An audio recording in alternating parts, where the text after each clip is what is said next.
They say the greatest threat to civilization isn't hatred. It's not violence. It's not even evil in its purest form. It's something far more insidious. Something that disguises itself behind smiles and good intentions. Something that sits next to you on the bus, votes in every election, shares videos online, and believes with full sincerity that it is doing the right thing. Dietrich Bonhoeffer, the German theologian who resisted the Nazi regime and was executed for his defiance, gave it a name. He called it stupidity, but not the kind of stupidity we mock in jokes or memes, not the cartoonish dimwittedness we laugh at in sitcoms. Bonhoeffer was talking about a terrifying systemic force, a mental virus that spreads not through lack of intelligence, but through blind submission, a kind of stupidity that empowers tyrants, justifies atrocities, and silences the wise, a stupidity that doesn't just destroy logic, it destroys the very foundation of morality. This is the theory you were never meant to hear, because once you understand what Bonhoeffer saw, once you realize how stupidity works, you start to see it everywhere, in politics, in culture, in war, in your workplace, even in your own home. And the worst part, you can't argue with it.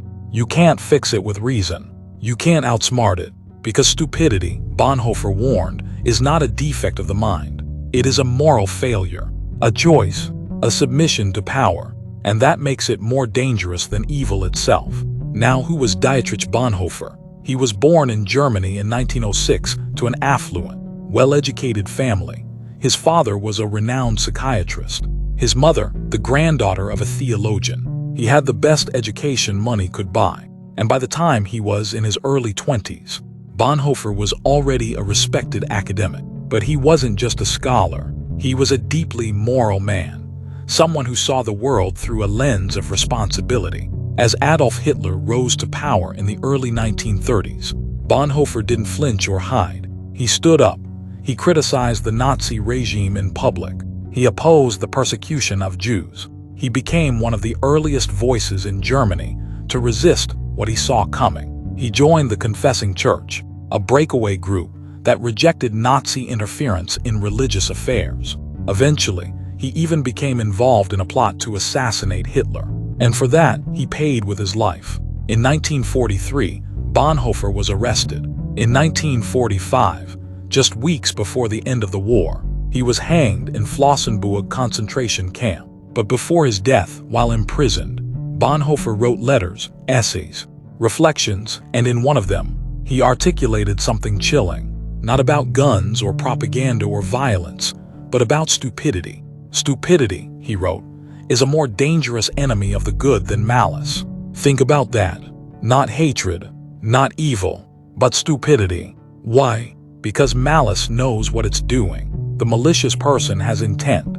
They understand their actions. They are aware they're doing harm, even if they justify it. And because of that, malice can be confronted, fought, even defeated. But stupidity is blind. It doesn't think. It doesn't question. It just obeys. And that, Bonhoeffer believed, was far more dangerous. Imagine this: a malicious person plants a bomb. They know it's wrong. A stupid person, they'll guard the bomb, defend it, tell you it's a fire extinguisher. They believe it. Bonhoeffer wasn't talking about IQ. He wasn't calling people dumb. He was describing something much more terrifying.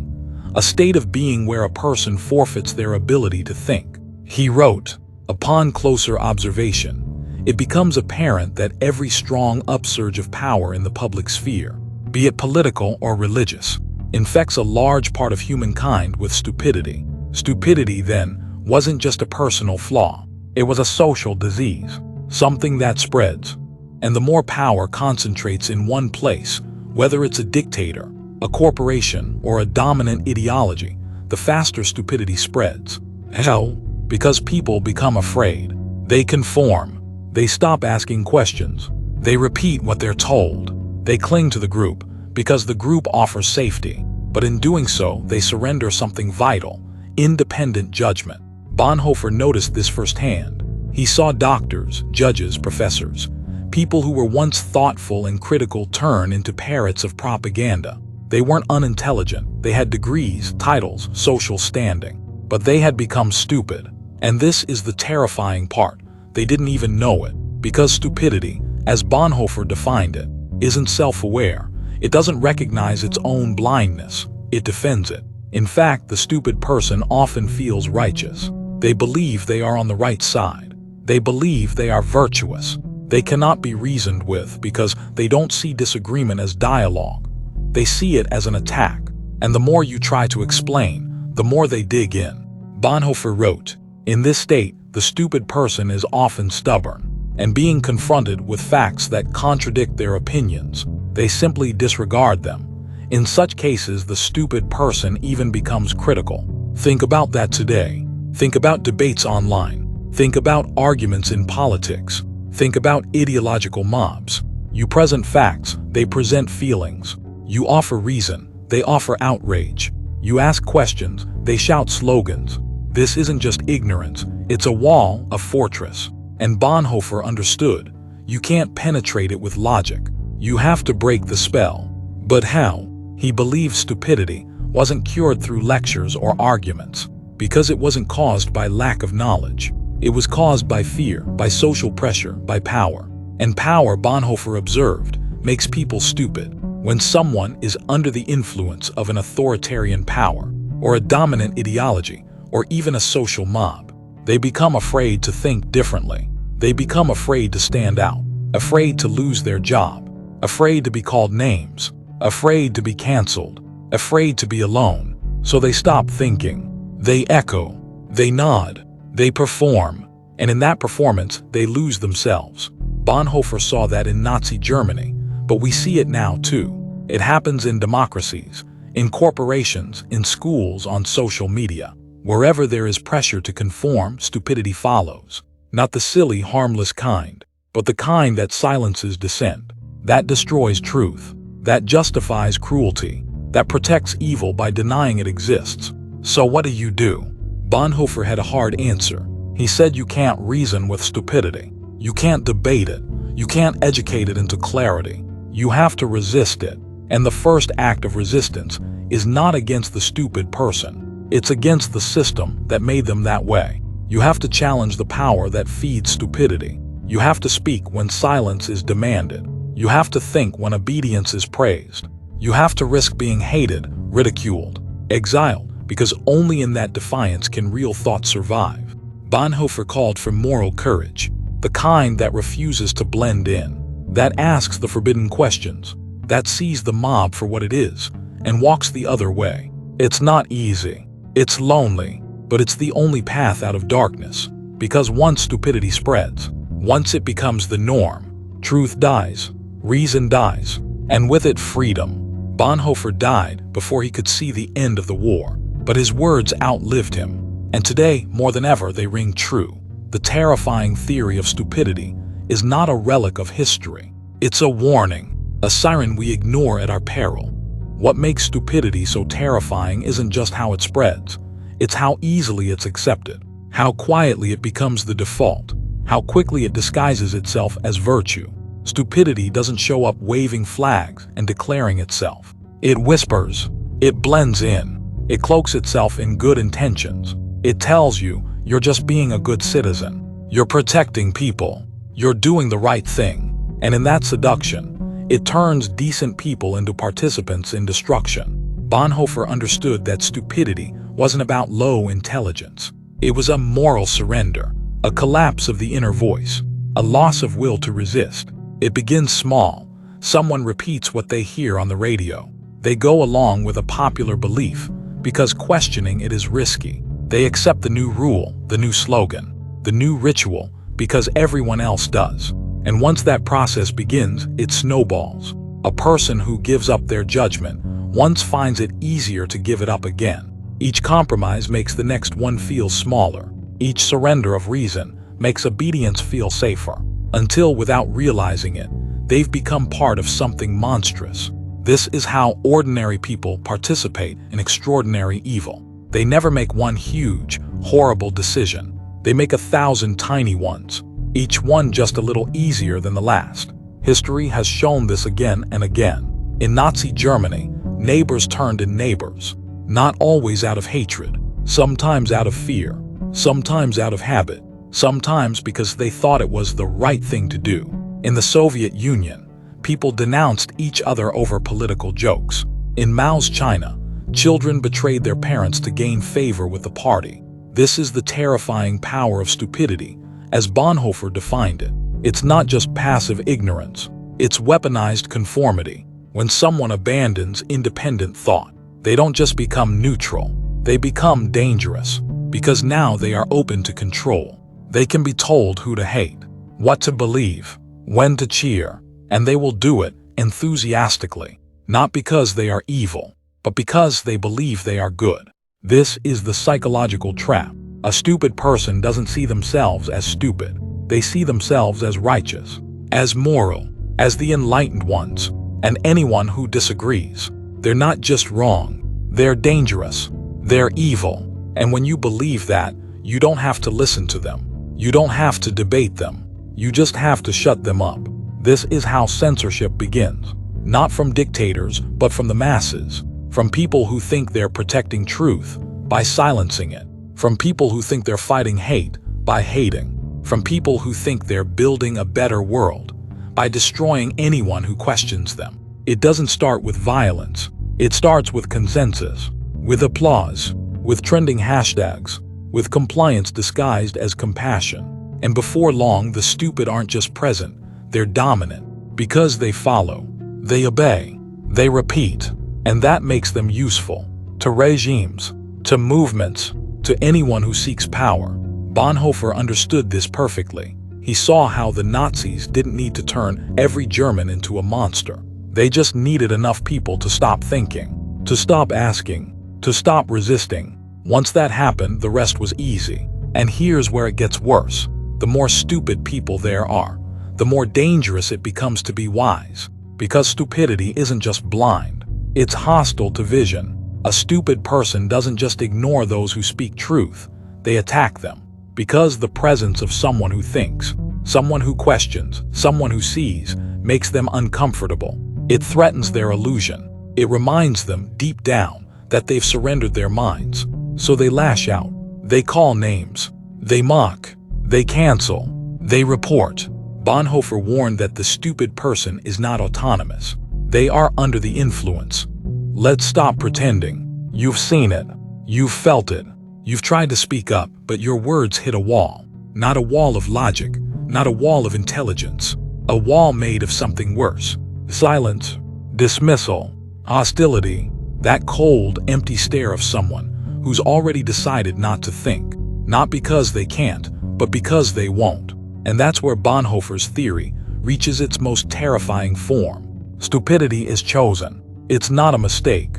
It's not a defect. It's not a birthright. It's a transaction. A person gives up the burden of thought, and in return they gain belonging, security, certainty, praise.